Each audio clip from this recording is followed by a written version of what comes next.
हे आहे गोकुळचं श्रीखंड, अगदी जिभेवर रेंगाळणार. जिभेवरच नाही तर मनावरही रेंगाळणार. गोकुळ श्रीखंड, मनावर रेंगाळणार. पन्हाळा तालुक्यातील माझगाव येथे धनंजय महाडिक युवा शक्ती प्रेरित ज्ञानदेव विठ्ठल भजनी मंडळ यांच्या वतीने भव्य खुल्या भजन स्पर्धेचे आयोजन करण्यात आलं होतं. या स्पर्धा अत्यंत भक्तिमय वातावरणात संपन्न झाल्या. या स्पर्धेचा पारितोषिक वितरण सोहळा धनंजय महाडिक युवा शक्तीचे अध्यक्ष पृथ्वीराज महाडिक यांच्या प्रमुख उपस्थितीत संपन्न झाला.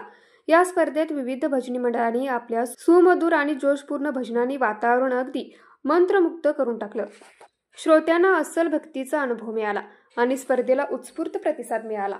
यावेळी पृथ्वीराज महाडिक यांनी सर्व विजेत्या भजनी मंडळाचे अभिनंदन केले, तसेच सहभागी झालेल्या सर्व कलाकारांचे कौतुक केले. या प्रसंगी त्यांनी कला आणि संस्कृती जपणाऱ्या अशा उपक्रमांना युवा शक्तीचा नेहमीच पाठिंबा राहील असा शब्द दिला. यावेळी गणेश ताटे, बाबासाहेब दरेकर, संतोष पाटील, आनंदराव माने, जीवन पाटील, शिवाजी पाटील, महेश पाटील, ए.के. चौगले, जालिंदर कुंभार, अजित पाटील, युवराज चौगले, बाजीराव पाटील, वीरकुमार चौगुले, नवनाथ चौगले, रोहित पाटील, महेश पाटील, मेघाताई जाधव, संजय नागरे पाटील यांच्यासह नागरिक मोठ्या संख्येने उपस्थित होते. न्यूज मराठी 24 कोल्हापूर.